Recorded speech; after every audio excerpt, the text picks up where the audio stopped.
So let's get started talking about displaced moving averages. Now, if you notice on your screen, there are two handouts up there. The Introduction to Technical Analysis from Investing.com, which is an exceptional reference material, a reference book that you can download. Just click on the download button on your screen. There's nothing you have to sign up for. There's no fee. Just download it and use it at your convenience. And then I've also put together for you a guide on moving averages so that you have something to follow along or, refresh yourself about moving averages after tonight's class. Now, tonight I'll use the term security, but I might say Facebook or the Euro or Bitcoin, but I'm not really talking about a specific asset. I'm really talking about any publicly traded financial instrument. I also intermix the terms investing and trading. Now, we're all here because we're traders. We know the difference between investing and trading, but I mix up the words because it just gets very boring saying security, security, trading, trading, trading over and over again. Now, whenever I'm giving a seminar or doing a live presentation or teaching a group, the first thing people ask me is, what should I buy today? What should I sell today? Where will prices be later today? What should I get? Is it this price good for Google? Is this price a good price for Facebook? Should I buy gold? Well, wouldn't investing be easy if we knew the answer to these seemingly simple questions? But alas, I don't have a Ouija board and I don't have a crystal ball. And if anybody out there tells you they do, just close your ears and walk away. Nobody can ever predict or tell you where an asset will be at a time down the road, next week, tomorrow, next year. Sure, you'll hear people tell you the Dow will be trading at 11,000 next year. They're just guessing. And when it crashes and trades at 9,000, they say, So next year, the year after, they predict that's going to be at 9,000. 1 year out of 5, they get right. And then they tell you, look at that. In 1992, I predicted to be right. Prices are indicative of market psychology, of human beings. Now, prices move in total randomness. But there are times when prices moving in non-random frequencies that we can find smart trades. So if you think technical analysis and moving averages will answer all of your questions, it won't. But if you're attending this webinar with the hope that technical analysis using moving averages will improve your investing and trading, that I have good news for you. It sure will. Now, I firmly believe that market movement is totally random. Price does what price wants to do whenever it wants to do it. But in certain times in this randomness, there are frequently non-random movements. These sometimes can be defined as trends. When price enters this non-random movement, we can apply a lot of tools to make some very good decisions. But we have to be able to tell when prices moved into this directional move and stop making these random movements and has this short period of non-random pricing. So it's an important step to evaluating a trading plan or the method is to comb through tools currently employed by traders to determine exactly what the new approach might bring to the table. What we're looking for is something, a tool that will help us see when the markets are not or are moving in a sensible fashion or not being entirely random. So to illustrate the process of finding the right tools, we're going to use the experience of one of my clients, and we're going to call him Bob tonight. Bob was looking for a technical trading tool that was easy to use. He did not require intraday monitoring and could help him become more successful. Bob is pretty market savvy, but tired of using the same indicators that everyone else has been using for years. He wanted something unique that might give him a competitive edge. Now, don't we all? While there are hundreds of methods, indicators, and strategies out there, my findings on one approach might help you identify other tools. In Bob's case, he's been using moving averages of various duration. However, Bob's moving averages weren't working out so well. While moving averages filter out the random noise in price data by smoothing price fluctuations, due to its construction, this technical indicator lags behind the market and therefore will always be late in forecasting a trend change. So moving averages are classified as lagging indicators. Okay, and remember, when we're talking about the financial markets, leading and lagging are not good and bad terms. We're not talking about your kid leading the class or lagging behind the class. Leading, as an indicator, tells us that that asset is helping predict where that asset or where the trend might be going.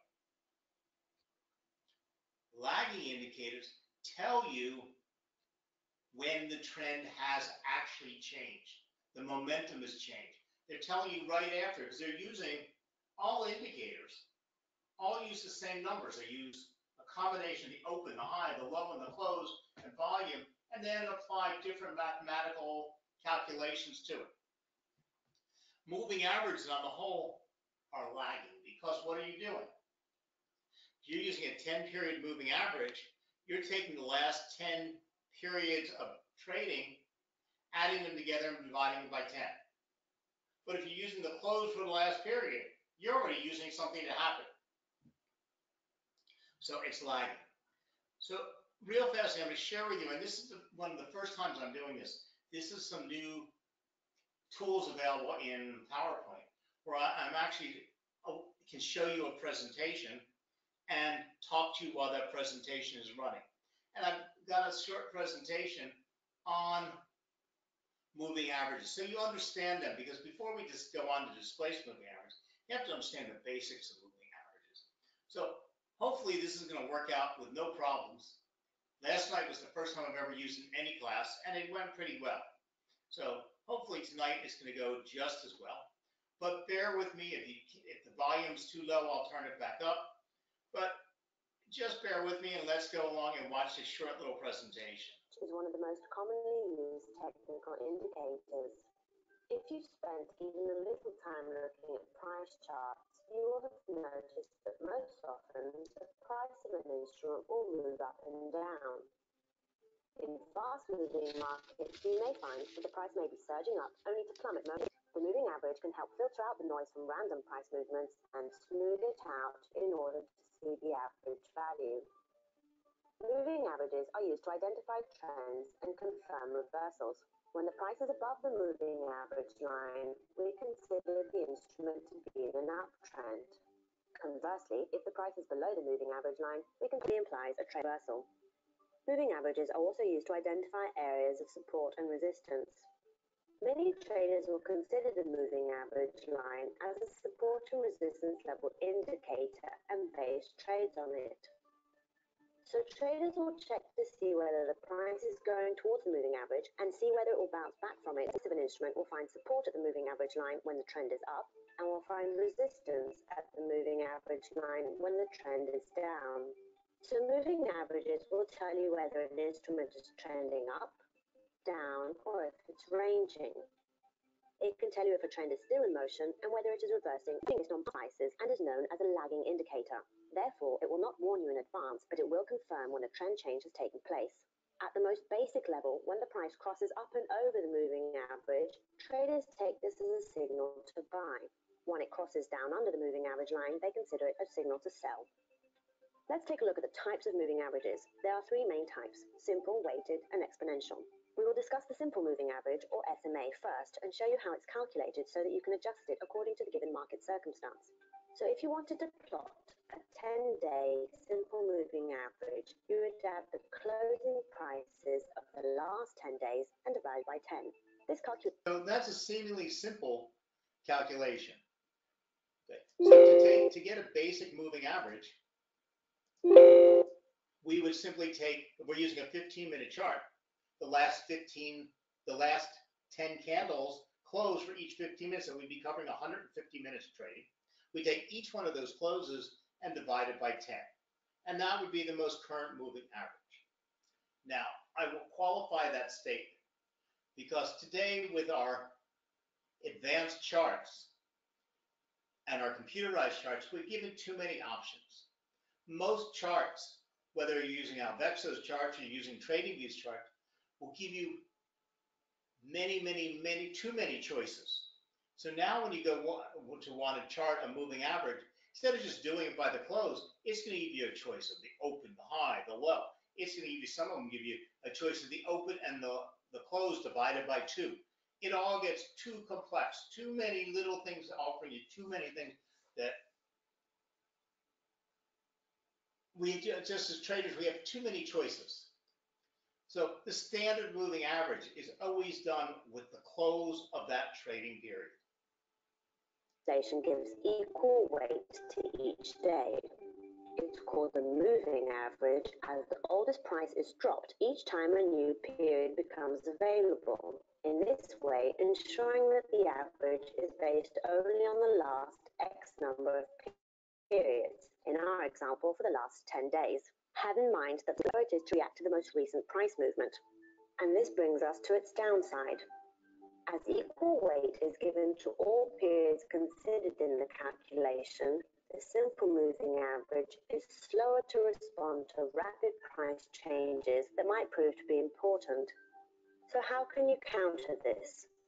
With another type of moving average, either a weighted or an allocated different from one another, but both types give more weight to recent periods and thus more emphasis on what traders are doing at the moment. So as a result, weighted and exponential moving averages respond faster to price action by distributing more weight to recent periods and less to older periods. They reflect a quicker shift in sentiment, which can be due to changes in supply and demand or important news events that impact the traded instrument. To illustrate what we mean, if you were to plot an exponential moving average and a simple moving average on a chart, you will see that the exponential moving average is closer to the current price. Now, for our type of trading, we should all be using an EMA because we're looking for short-term trades and we're looking for things that are more responsive to the most recent time frames. So in other words, if gold was trading at 1250, 1250, 1250, 1250 for the last 10 time frames, and this last time frame it jumped up to 1275, if you were to add the 1250 back 9 plus the 1275 and divide it by 10, the simple moving average would be about probably 1252.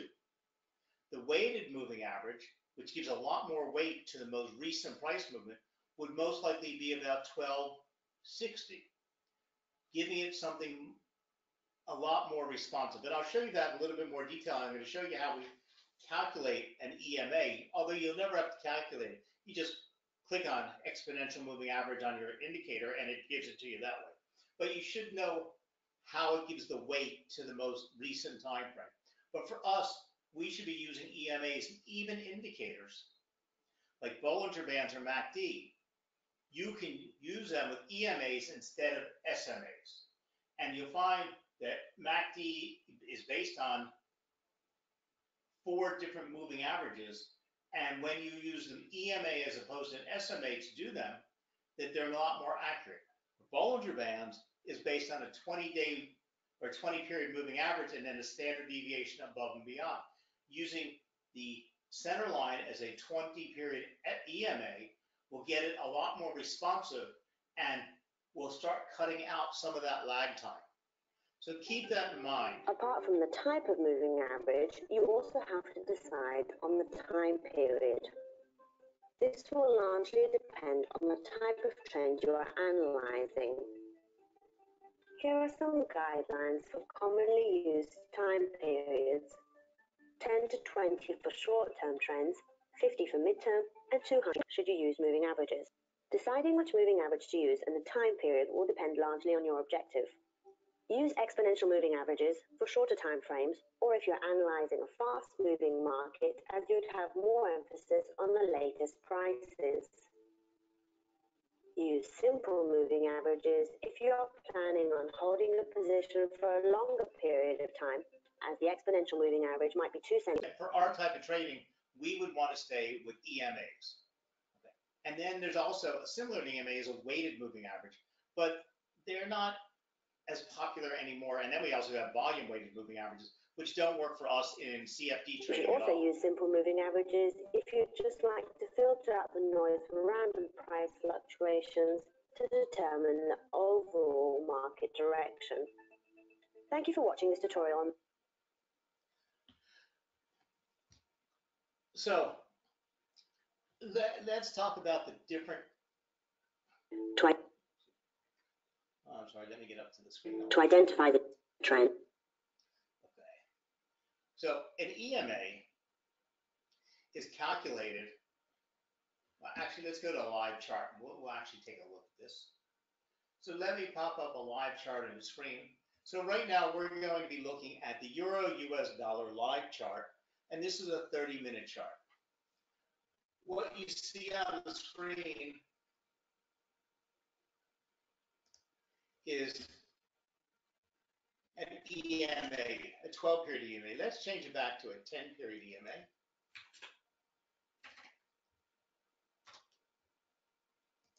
Okay, so now we have a 10-period EMA on a 30-minute chart. This is the gold line you see here. Now, as I mentioned before, see where we have the choice of inputs? If we go under source, it offers you all of these types of ways to come up with the number. It's then going to add together and divide by 10. Okay. You can use the open, the high, the low, and the close. You can use the high and the low divided by 2. Use the high, the low, and the close divided by 3. You can use the open, high, low, and close divided by 4. Or you can use an exponential moving average of the high and low, and then these are all weird things to do. So we have an EMA on the chart right now. The first thing I'm going to do is I'm going to plot for you a basic, simple moving average for the same period.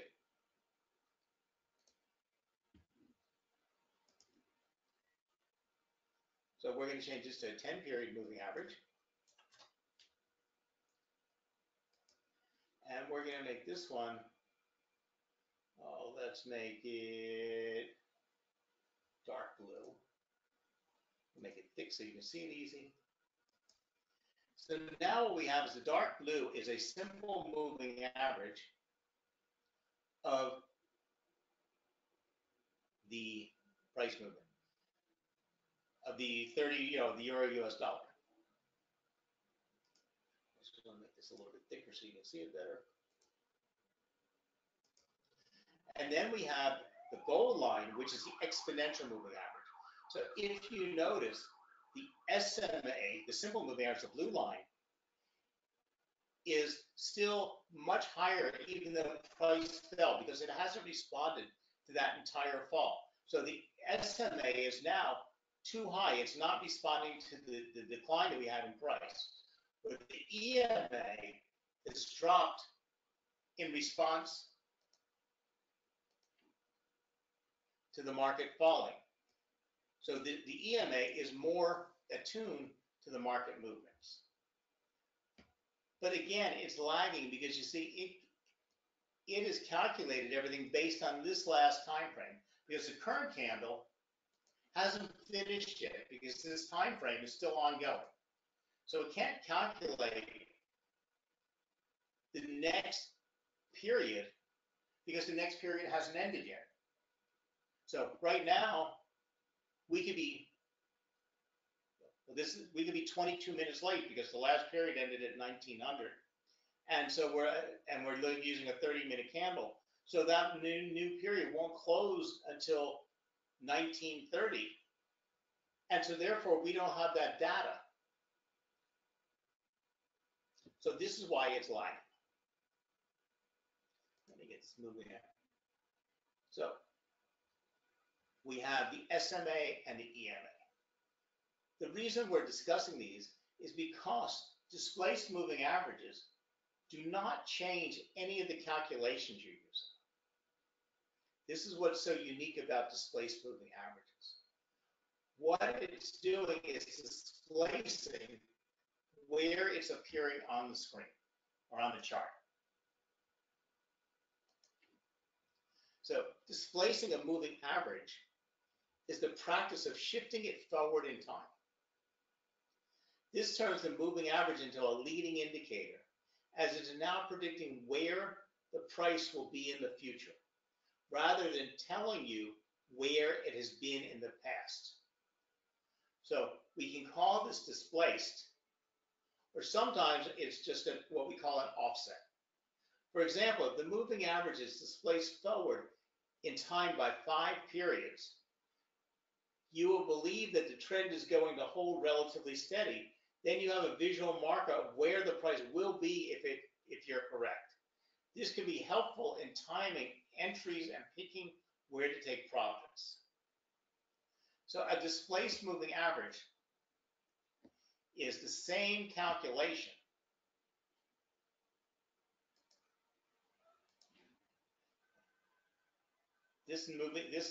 the number that was calculated here has been displaced forward, because the number calculated here was based on this candle, but instead of putting the dot on our chart here, we moved it forward into the future by whatever time period you've decided. I use 3. You can use 5. Some people use 20. It really depends on your type of trading and how you're using. I shift it forward 3 periods. Okay. Again, it doesn't change the calculation. It's just where it appears on the chart. So let's go back to the live chart and I'll show you this. Okay, I'm going to get rid of the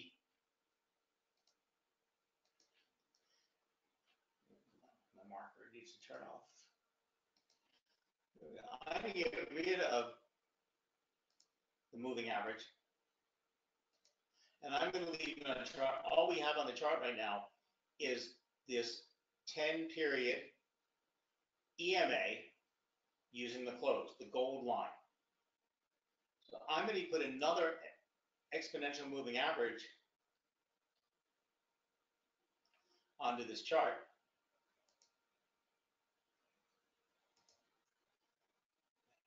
So let's adjust this in. We're going to use a 10 period. But I'm going to offset it 3 periods. Not changing the calculation. And let's make this one, we'll leave it this turquoise color, but let's make it gold. Again. Now, we've simply taken this line, the gold moving average, and shifted it forward 3 time frames. So in other words, a candle there, that they haven't happened yet. A candle here. And we put this dot on the chart here. So when the moving average is calculated, instead of dropping it here, we dropped it 3 future candles. What it's doing, it sounds like it's ridiculous. Sounds like it's voodoo magic. But it works extremely well. Because what we're trying to do is see where price will be moving into the future. So if we believe that the moving average is the average of all the prices and the price will continue, not in the direction it's going, but with the average it's going, we can then shift it, because we're only shifting it forward a little bit of time. And we're trying to get a view of what the support and resistance levels might be moving forward. So this line will act as a support or resistance level. So we can now predict what price will be important to us in the future.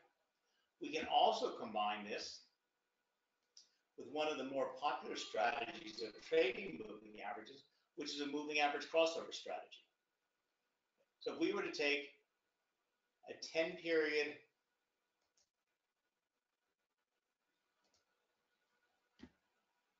So I'm going to take this gold line and I'm going to shift it forward 3, just like I did the other one. But I'm going to change it to a 20 period.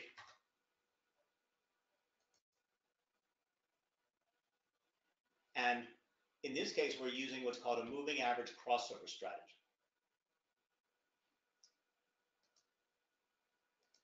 So we can see because what happens is when the two moving averages cross each other, they're either giving you a buy or a sell signal. When the longer period moving average crosses above the shorter term, it's giving us a sell signal. When it crosses the opposite direction, it's giving us a buy signal. Now we notice here where they crossed, look how responsive it was to predicting the market to move up. Here again, much more responsive, much more accurate buy signal. Here when they crossed in the other direction, a very accurate sell signal. Here when they crossed, a very accurate sell signal. So it's making them from being a lagging indicator to being a leading indicator. And this is just one simple strategy. If we were to take a Bollinger Band, Bollinger Bands, and Bollinger Bands,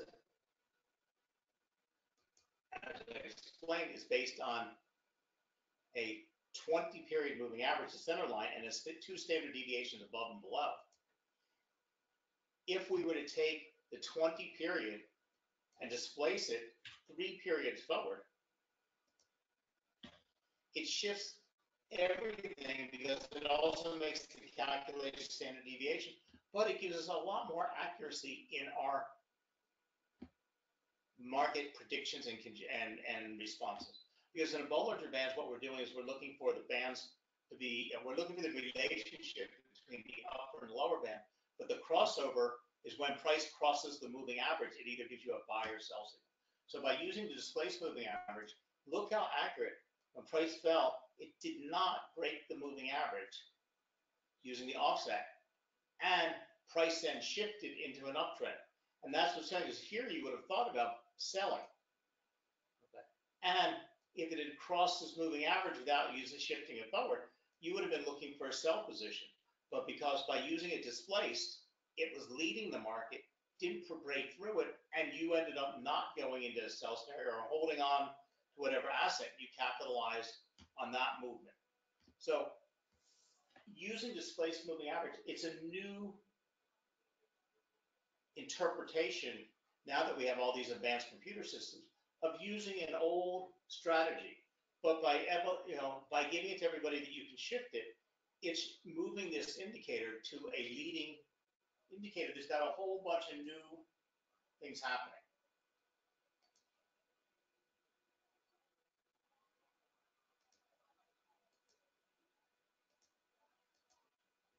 So if you shift the regular moving average on your chart to the right or to the left, we haven't talked about this, you can shift them backwards.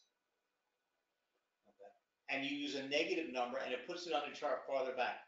I've never used it. I don't even know exactly how it would work, because then you're moving to a much farther back lagging, but I always only use forward shifting displaced moving averages.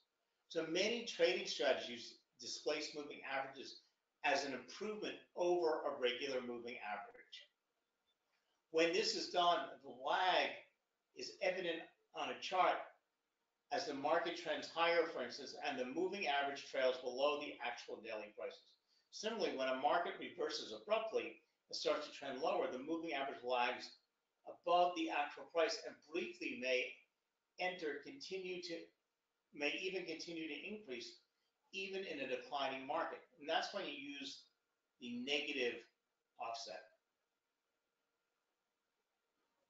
So you'll find that displaced moving averages still lag at a turning point, but they're more leading and they're giving you a lot more accurate information. The assumption behind displacing today's actual moving average value forward in time is that the future period's actual moving average that has not yet occurred will, in fact, be equal to today's moving average value. This is, of course, a very simplistic forecast of a future period's moving average value.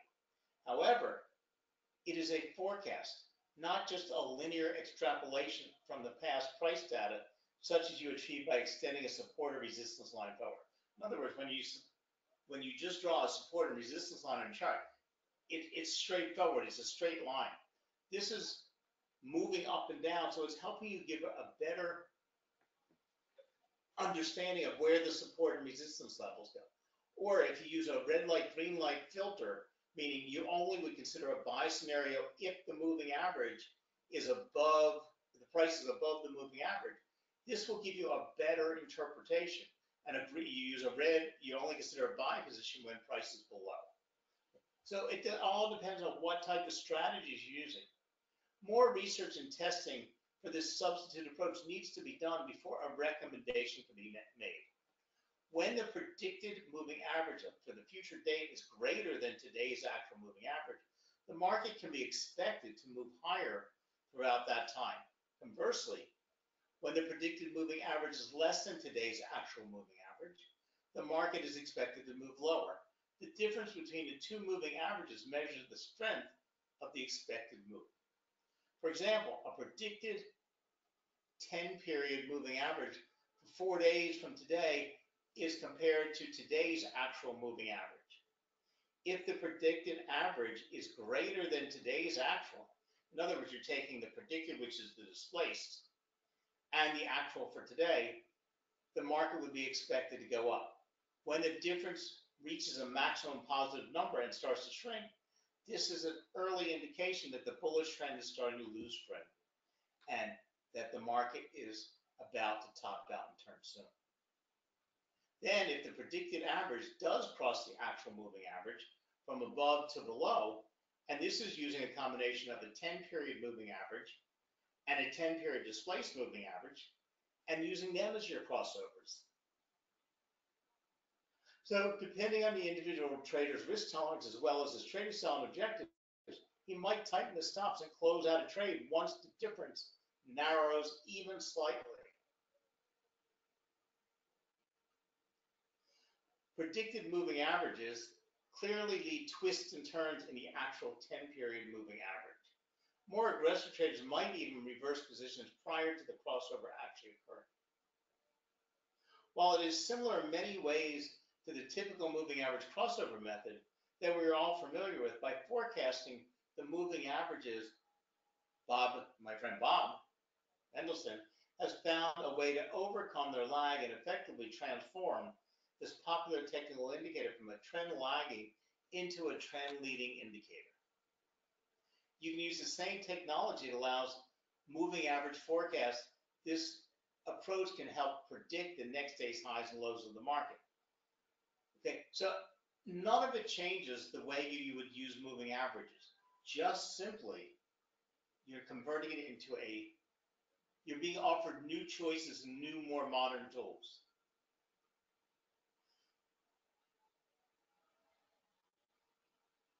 Traditionally, support and resistance trend lines are used by too many traders, and their stops often are bunched together and frequently get hit. Using a predicted high or low or a displaced moving average to set your stops will help you be more accurate with your stops. So how do you recognize which displaced moving average you need? The answer to this question is quite simple. And unfortunately, it's trial and error. So here you see an example where a 20-period moving average is displaced 3 periods. This was my favorite. Okay. As you see, there are some swing lows which conform to the displaced moving average level and use it as support. On the other hand, there are a few where the price closes below the displaced moving average. This means that the moving average might be better to be displaced in the opposite direction. And like I said, I've never used a negative displacement. Okay, I think negative displacements, you got to know about them, but I think negative displacements are more like guessing. So how can you adapt displaced moving average indicators into your strategy? Well, let's talk about 3 combinations. We've talked about them, but this will give you some idea how we can combine the indicator with your current strategy. Suggestion one, simple moving average displaced moving average, and a DMA. Combine a simple moving average with the same period displaced moving average and a momentum indicator. That'll give you a nice little trading strategy. So on the chart, we're displacing two moving averages, a 50-period SMA, we're using a 50-period SMA and a 50-period displaced moving average with a 10-period displacement. What we're hoping to accomplish is by looking at the momentum, we can identify a divergence with price. So how do we actually do this? The price divergence with momentum indicator is a strong bearish divergence between the momentum indicator and the price action marked by the yellow trend lines. And we see the crossover of the displaced moving average with the simple moving average.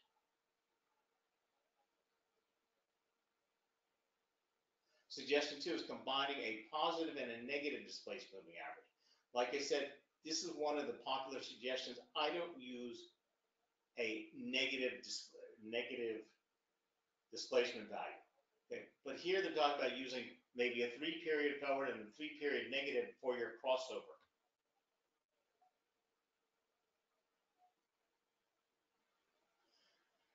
And then the third selection is using displaced moving average and a simple moving average and stochastics with RSI. So this is a nice combination, but I don't duplicate stochastics and RSI. I'll use RSI. My preference, though, is MACD. So if I were to use a simple crossover strategy, so here you can see the 3 different crossovers, and then I'm seeing the divergence on my indicator below, and I would consider going into a buy or sell scenario. You can see where it's giving us our levels of support and resistance. Okay. So you're getting lots of pieces of information. But see how accurate the crossovers are? If you entered a trade in the direction told you by the crossover, you would have had a proper trade on each one of these. So it helps you identify the trade early, and it also helps you get out of the trade at an earlier time. So it minimizes your losses. Now the other thing is, between the SMA and the DMA is what we call no man's land. You would never initiate a trade when prices are between the two moving averages. You'd only look for the crossover and price to either be above or below the moving average.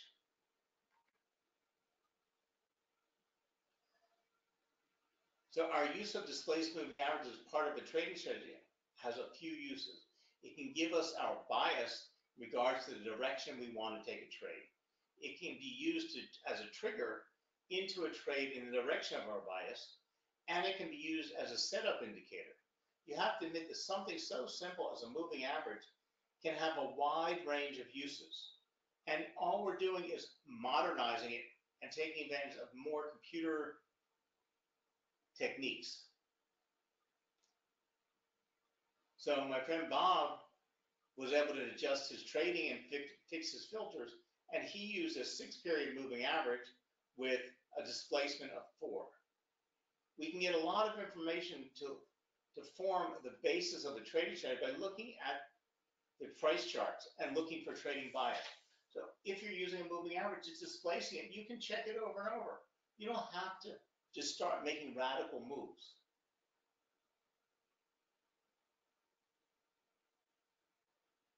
So you should consider adding displaced moving averages.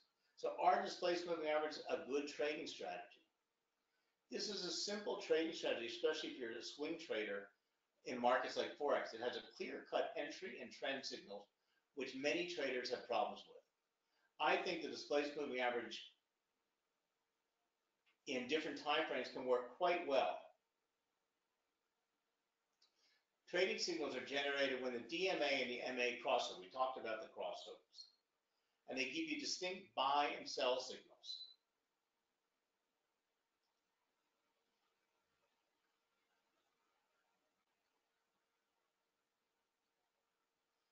So shifting or displacing moving averages to the left is something, like I said, I don't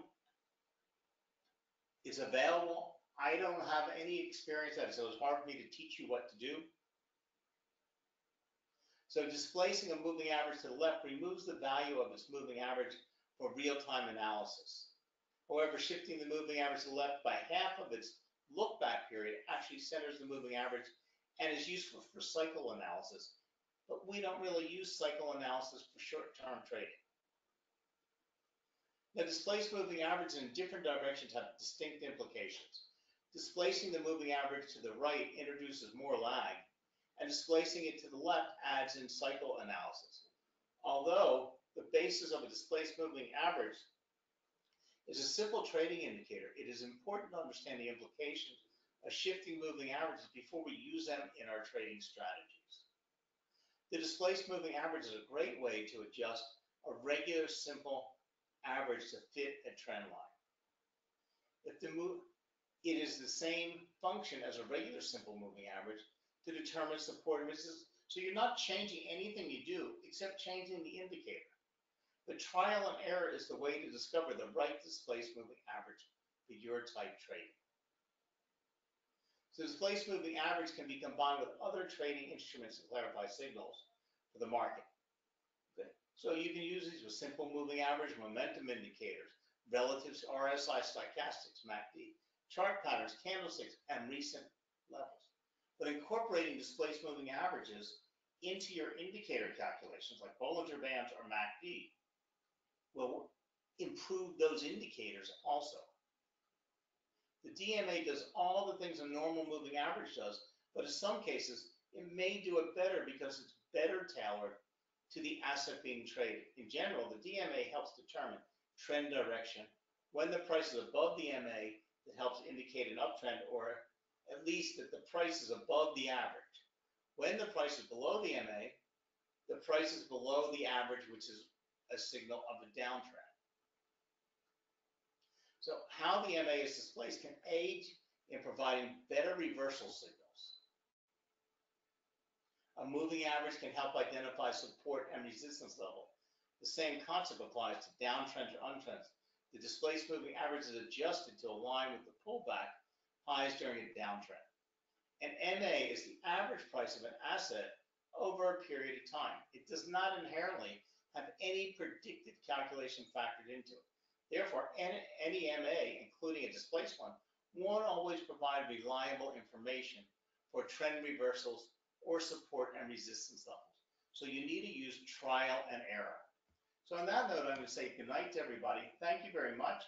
And if you have any more information, go to www.alvexo.com and contact them. User Education Center. You can use their live chat. You can arrange to talk to a financial analyst one-on-one who will help explain it to you or help you do it on your charts. Have a good night now, and thanks for joining us. Good night.